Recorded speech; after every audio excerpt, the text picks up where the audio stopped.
ഇന്നത്തെ നമ്മളെ പരിപാടി പള്ളിയിൽ കേട്ടോ. അക്കാണുന്ന മിനാരം കണ്ടില്ല നിങ്ങൾ? അതേപോലത്തെ ഒരു മിനാരപ്പുറത്തുണ്ട് കേട്ടോ. അതിന്റെ മുകളിലത്തെ ലൈറ്റ് കത്തിക്കണം. അതിന്റെ മുകളിലുള്ള ഡിസൈൻ എടുത്ത് മാറ്റണം. എന്നാ വരി നമുക്കൊന്ന് പോയി നോക്കാം. അങ്ങനെ കയറി കുഴങ്ങിന് കേട്ടോ. നമ്മൾ പുറത്തുനിന്ന് കാണുന്ന കാര്യമല്ല കേട്ടോ. ഇതിന്റെ ഉള്ളിൽ ഭയങ്കര വിശാലമായ ഷോറൂമാ. നമ്മളെ കൂടെ ഉള്ള ആൾ കുഴങ്ങിന് കയറിയിട്ട് എന്താക്കാനാ, കുറച്ചും കൂടി ഉള്ളു എന്ന് പറഞ്ഞിട്ട് ഇപ്പം അങ്ങനെ കയറ്റുക. ഏതായാലും നമ്മൾ ഒന്നാം ഘട്ടത്തിൽ എത്തിച്ചേർന്നിട്ടുണ്ട്. ഇതിന്റെ മുകളിൽ നിന്ന് ഇങ്ങനെ നോക്കുമ്പോഴേ നമ്മൾ യാത്ര ചെയ്യുന്ന സ്ഥലങ്ങളൊക്കെ വളരെ മനോഹരമായിട്ടാണ് കാണുന്നത്. ഒരു ഏരിയ കംപ്ലീറ്റ് കാണും. ഇതിപ്പോൾ പഴുതി എത്തിയിട്ടുള്ളൂ.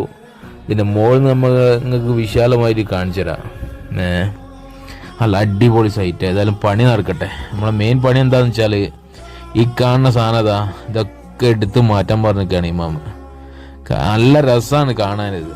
ലോകം എന്നൊക്കെ നോക്കുമ്പോഴേ ഈ കട്ടിങ് ഒക്കെ കണ്ടു കഴിഞ്ഞാൽ ഒരു പ്രത്യേക രസമാണ്. പക്ഷെ പറഞ്ഞിട്ട് എന്താക്കാനാ, ഇത് കാറ്റടിച്ചിട്ട് ഉണങ്ങിയിട്ട് മരമായതുകൊണ്ടേ വളഞ്ഞ് കാറ്റടിക്കുമ്പോൾ അങ്ങോട്ട് പറന്ന് നമ്മളെ റോഡ് തൊട്ടടുത്തായതുകൊണ്ടേ വലിയ വലിയ ലെക്സസ് ലാൻഡ് ക്രൂസർ വണ്ടികളൊക്കെ ആണല്ലോ ഇവിടെ ഉള്ളത്. അതിൻ്റെ ഗ്ലാസ്സിനൊക്കെ പോയി ഇടിക്കുകയാണ്. എന്താ ചെയ്യുന്നത്? ഇവ പറഞ്ഞു ഒന്നും നോക്കണ്ട, ഡിസൈൻ നോക്കണ്ട, എടുത്ത് മാറ്റിക്കാള് തന്നെ. നമ്മൾ പള്ളിൻ്റെ അവിടുത്തെ കംപ്ലീറ്റ് മാറ്റിട്ടോ. ഇനിയിപ്പോൾ ഇത് കഴിഞ്ഞിട്ട് ആ കാണുന്ന മിനാരത്തിൻ്റെ മുകളിലും കയറണം. ഏതായാലും പണി നടക്കട്ടെ അല്ലേ. ഇതിന് മുകളിൽ താഴത്ത് സാധനം ഇടുമ്പോൾ ഭയങ്കര ശ്രദ്ധിക്കണം. ആളെ കണ്ടില്ല നിങ്ങൾ? ഒരു പൊടി പോലെ നമ്മൾ കാണുന്നുള്ളൂ. താഴത്തെ ഒരാളെ നിർത്തിയിട്ടുണ്ട്. ഇല്ലെങ്കിൽ പണി പാളും. ആൾക്കാർ നടക്കുമ്പോൾ ആളെ തലയിൽ വീണ് കഴിഞ്ഞാലേ വലിയ ബുദ്ധിമുട്ടാണ്. അപ്പോൾ മൂപ്പരെ നമ്മൾ ഓൺലൈനിൽ ബന്ധപ്പെട്ടും കൊണ്ടിരിക്കുക. മൂപ്പര് പറയുമ്പോൾ ഇടും. അപ്പോൾ അങ്ങനെ ഇടുന്നതാണ്. നമ്മൾ ഉനൈസ എന്ന് പറഞ്ഞാൽ മസറകളെ കൊണ്ട് മനോഹരമായ സ്ഥലം കേട്ടോ. ഉനൈസ, അൽ കസീമിലെ ഉനൈസ. ഇവിടെ കിടക്കണ നമ്മൾ ഇവിടുത്തെ അരിയാണല്ലോ തിന്നണത്. നിങ്ങളൊന്ന് ആലോചിച്ച് നോക്കി, ഇത്ര കൊല്ലമായി ഇവിടുത്തെ അരി തിന്നണ അല്ലേ. വല്ലാത്തൊരു ഇത് തന്നെയാണ്. നമ്മളെ നാട്ടിലത്തെ അരിയൊക്കെ ഒഴിവാക്കിയിട്ടേ 10-15 കൊല്ലമായിട്ട് ഇവിടുത്തെ അരിയിൽ നമ്മൾ തിന്നണേ. വളരെ മനോഹരമായ ഒരു പ്രദേശമായിട്ടത്. ഞാൻ വന്നേനെ ഗൾഫിൽ ആദ്യമായിട്ട് വന്ന ഇവിടെയാണ്. പിന്നെ വേറെ എവിടെയും പോയിട്ടൊന്നുമില്ല കേട്ടോ.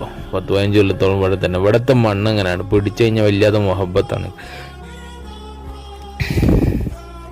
അപ്പോൾ ഇതിൻ്റെ മുകളിലത്തെ പണിയൊക്കെ കഴിഞ്ഞ് ലൈറ്റ് കത്താളൊക്കെ കത്തിച്ചിട്ട് നമ്മൾ ഇറങ്ങിയിട്ടോ.